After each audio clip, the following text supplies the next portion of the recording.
बेटा let us now talk about the external sector कि हमें external sector में क्या क्या करना पड़ेगा during the period of 2020 to 35 to increase the GDP growth. Exports have stagnated since then, and this share has fallen to about 16% of India's export. So Indian export have grown at the rate lower than GDP growth since 2012. Correspondingly, Indian share in the global market has stagnated while actually losing share among emerging market economies. तो हमने देखा है कि export India के गिरते जा रहे हैं. India's export are following. Growth rate of export is less than growth rate of GDP. And it has also been seen that the share of Indian growth in the global market has remained more or less stagnant. We aim for export to grow at 11 to 12% between 2020 to 35. तो हमें कितने rate से exports को grow करना पड़ेगा बेटा? This is our aim, 11 to 12%. With this scenario, a current account deficit level between 2 to 2.5% can be considerable sustainable. Allowing for 2% of GDP annual acceleration of foreign exchange reserve would be consistent with higher import level and consistently increasing the foreign liabilities. तो ये क्या बोलता है कि हमें सबसे पहले तो करंट अकाउंट डेफिसिट को कंट्रोल करना है, उसको सस्टेनेबल बनाना है. ठीक है. उसके अलावा हमें ये इंश्योर करना है कि हम अपने फॉरेन अकाउंट रिजर्व्स को एक्यूमुलेट कर पाए, हम अपने फॉरेन रिजर्व्स को बढ़ा पाए. बेटा जब भी फॉरेन रिजर्व्स बढ़ते हैं तो आउटसाइडर्स को आपकी इकोनॉमी में कॉन्फिडेंस आता है, and that increases the foreign direct investment in your economy. Manufacturing sector. Rapid industrialization and manufactured exports have been the most reliable levers for rapid and sustained growth.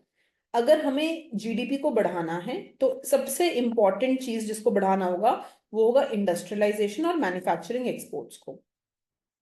Virtually all countries that have sustained high growth rate for decades have done on the back of manufacturing sector. हम किसी भी economy को देखें तो अगर उसने growth achieve किया है, it has achieved higher growth rate because of the manufacturing sector. Indian manufacturing has to be internationally competitive. Although Indian factor endowment is abundant in labor, manufacturing has not generally been competitive in labor using sectors.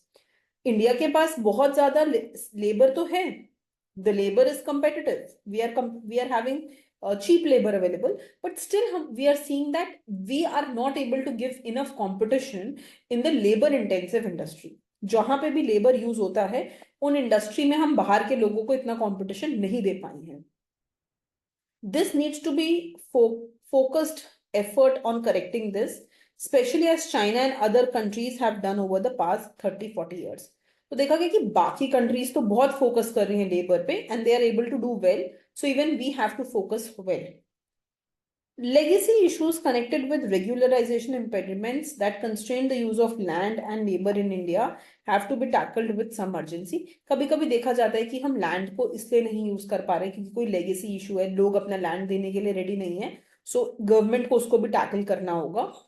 Success with inflation management will provide conducive environment for stability in the real exchange rate, which will encourage export manufacturing activity with corporate health.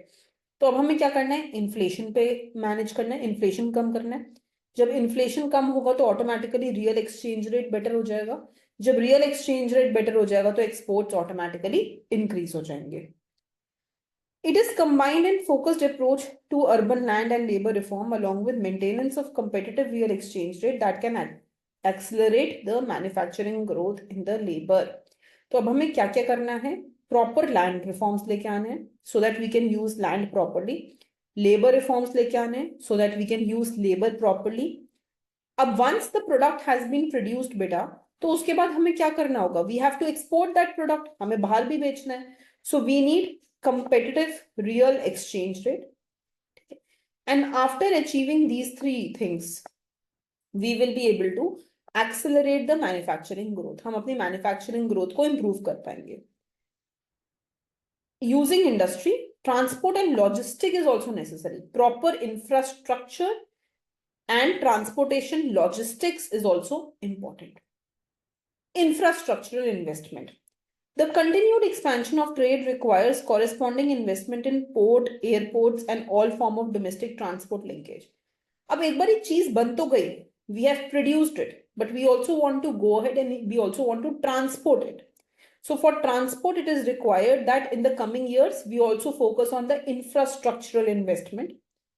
For example, for manufacturing to increase by 10%, the demand for the provision of powered transportation logistic will have to go commercially. तो अगर manufacturing बढ़ाना है तो उसके लिए transportation भी increase करना होगा, पावर भी चाहिए होगा मशीनरी रन करने के लिए, बेटर लॉजिस्टिक्स भी चाहिए होगा. In addition, it goes without saying that efficient provision of power, it is combined and focused approach to urban land and labor reform along with maintenance of competitive. Sorry, this line is extra better. This is not required. वो हमने ऊपर पढ़ लिया है. So basically, we need to ensure that we have proper power, proper transportation and logistics available, right? ठीक है. So this is your plan for the period of 2020 to 2035, how sustained growth can be achieved in the coming 15 years. That is what was mentioned by Rakesh Mohan. Okay, beta, thank you.